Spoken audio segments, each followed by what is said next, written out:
Hey guys, let me take you on a ride on how to prepare this delicious Cameroon dish. So on my plate I have dried plantain, ginseng and pepper. Yes, and here I have my seasoning cubes and salt. These are the spice I'm going to be using. And in my pot I have my washed mackerel or Morocco fish. It just depends on how you want to call it. Now I'm adding my seasoning cubes in it. So this food is called mpuh fish. It's common in the oroko and the bakossi sides of Cameroon. Yes, the bakossi people and the oroko people are very versed with this food. And they have different ways of preparing it though, but they are using the same spice. So now I'm going to be stirring my fish. Make sure that all the seasoning goes into it. So this is my well-seasoned fish. And now I'm adding the country onions. You can call it ronde in French. In my dialect, we call it ngakanga. And the dry plantains, we call it fufe. So I'll put my country onions. I'll go in now with my bush pepper. Nigerians call it, I think, oziza. Yeah, oziza seed. So this is bush pepper. In French, we call it poivre noir. So I'm going to be putting it in my fish. So I'll mix it. The next step is for me to grind the ginseng, the dry plantain and my pepper. So that dry plantain, like I said, in my dialect we call it fufe.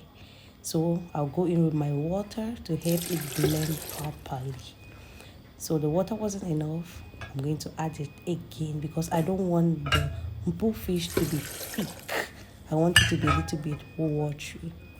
And I've blended it. As you can see in my pot, I have put a little bit of water. I'm going to leave it to simmer for a while. Yes, I'm going to leave the fish simmer for a while before I go in now with my blended ginseng, dry plantain and pepper. Yes guys, so I was counting 1 2 3 4 5.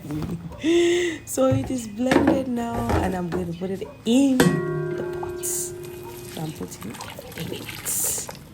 Yes, so this food is delicious. Ask the bakossi and the oroko people. They'll tell you that this is one of the most delicious meal. People say you take plantain and eat plantain. We say yes. They also use cocoyam and cook soup and they eat it with grounded cocoyam or pounded cocoyam. So it's the same thing. Yes, guys, this food is delicious. Trust me. If you haven't tasted it, please try and taste this dish from the bakossi and the oroko people. Yes, I think this is one of the food that we have in common in Southwest region when it comes to the bakossi and the oroko people. This is one of the food. We have another one that's also common. We call it birimbi and they call it kwankala. Yes, it's made from cocoyam leaves. Yes, we have our own way. So I'm going to let the pot boil while I go in with my plantain. So now I'm peeling my plantain. You know, the people in East Africa, they don't peel plantain like this. So I prefer to use almost ripe plantain. Yes, because I like it a little bit sweet and soft. So my plantain is ready and I'm stirring my pot again. Yes, you can see how it's boiling and getting thicker. I add a little bit of water again because I don't want it to be very, very thick. That is my plantain washed and ready to be boiled. Yes, so. And now I'm going in with my granite oil. Let's give it the shiny look. Oh la la. My goodness me. This food is actually very delicious. Let me not even say it too much.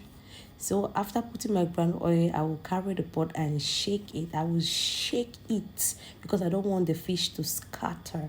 I want the fish to be whole, yes. Or whole halves of fish or whole pieces of fish. So after shaking the pot, I put it back on the fire to boil for a little bit. Then I'm tasting it now. Taste it, mommy. Let's see if all the spices is there. It tasted good. You can see. It tasted good. Voila. So now I cover my pot to let it boil for a few seconds. You see?